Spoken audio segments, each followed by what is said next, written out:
ખેડા જિલ્લાના નડિયાદ તાલુકાના પેટલી પ્રાથમિક શાળાના આચાર્ય વિરુદ્ધ થયેલી ફરિયાદ બાદ હવે તંત્ર હરકતમાં આવ્યું છે। નાયબ પ્રાથમિક શિક્ષણ અધિકારી સહિતની ટીમે શાળાની મુલાકાત લઈ તપાસ શરૂ કરી। ખેડા જિલ્લાના નડિયાદ તાલુકાના પેટલી પ્રાથમિક શાળાના આચાર્યની કાર્યપદ્ધતિ સામે શિક્ષકો દ્વારા કરવામાં આવેલા ગંભીર આક્ષેપો બાદ તપાસ તેજ કરવામાં આવી છે।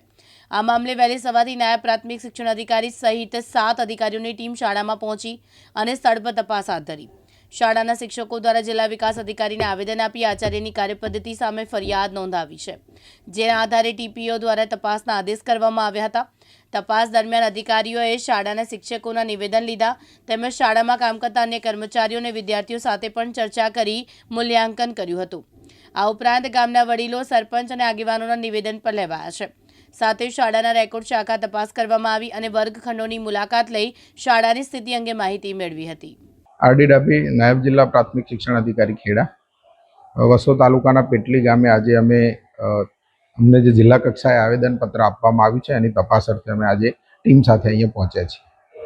કેટલી ટીમ છે અને શું કાર્યવાહી કરવામાં આવશે?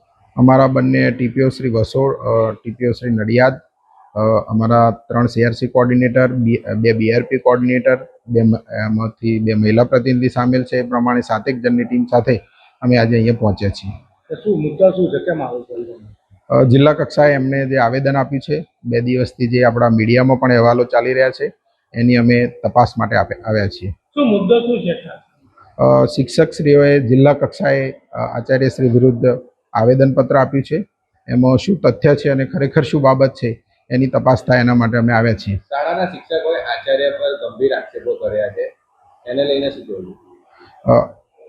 ગંભીર જે આક્ષેપો છે એ બાબતને આજે અમે એસએમસીના સભ્યો, ગ્રામજનો, સરપંચશ્રી, શિક્ષકશ્રી જેની પર આક્ષેપ છે તે આચાર્યશ્રી, આ બધાના અમે નિવેદન મેળવીશું।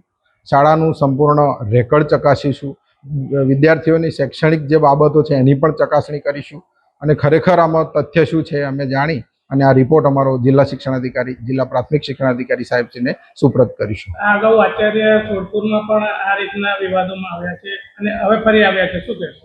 હું હમણાં જ અહીંયા નિમણૂકને ઓછો સમય થયો હોવાથી આ બાબતથી પરિચિત નથી, એ અંગે આપને વિગત આપી શકું નહીં। મુંબઈ પ્રાથમિક શિક્ષણ અધિનિયમની કલમ 70 અને 70B હેઠળ શિક્ષક અને મુખ્ય શિક્ષકની ફરજો નક્કી કરવામાં આવેલી છે। આરટી એક્ટ 2009ની પણ જોગવાઈઓ છે અને ગુજરાત પંચાયત શિસ્ત સેવાની પણ કલમો છે।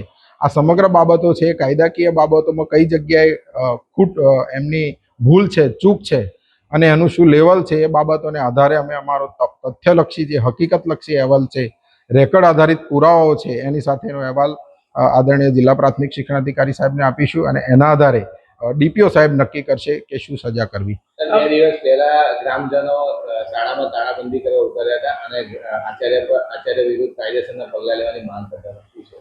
ચોક્કસ એ બાબત અમારા ધ્યાને આવેલી, અમે ટીપીઓ શ્રી વસોને તાત્કાલિક અહીંયા મોકલેલા, તેઓ શ્રીએ ગ્રામજનોને સમજૂત કરી અને આગળની કાર્યવાહી કરેલી અને એ અંગે જ અમે આજે આ તપાસ કરવા આવ્યા છીએ। આ પ્રવાસ અંગે જે આચાર્યશ્રીએ ઉચ્ચાપત કરી છે તેવો મામલો પણ અત્યારે સામે આવે છે, શું કહેશો? હા, આજના દિવ્ય ભાસ્કરમાં આ બાબતની પ્રેસ નોટ છે, અમે તપાસમાં એ બાબતને પણ જોડી દીધી છે અને એ અંગે પણ અમે આજે ઊંડાણપૂર્વક તપાસ કરી રહ્યા છીએ। સફાઈ ગ્રાન્ટની અંદર એમનો આક્ષેપ છે? ચોક્કસ, સફાઈ ગ્રાન્ટની જે નિયમ અનુસારની ફાળવણી છે અને એનું જે યુટિલાઇઝ જે થવું જોઈએ એ પ્રમાણે થાય છે શું છે એ પણ અમે આજે તપાસ કરવાના છીએ। પ્રવાસ અંગે વાલીઓને આપણે પૂછપરછ કરી છે ખરી કે એમણે 900 રૂપિયા ઉઘરાવ્યા છે આચાર્યશ્રીએ, તો ગ્રાન્ટ ક્યાં છે? ના, એ આ સમગ્ર બાબતો માટે અમે વાલીઓ જે લાગુ પડતું હશે તે વાલીઓ, વિદ્યાર્થીઓ, એસએમસી સભ્યો અને જે ગ્રામજનો છે એમની અમે આજે અહીંયા રૂબરૂ મુલાકાત કરવાના છીએ, એમનું નિવેદનો પણ મેળવવાના છીએ। તૃષાલ પંડ્યા, દિવ્યાંગ ન્યૂઝ, ખેડા।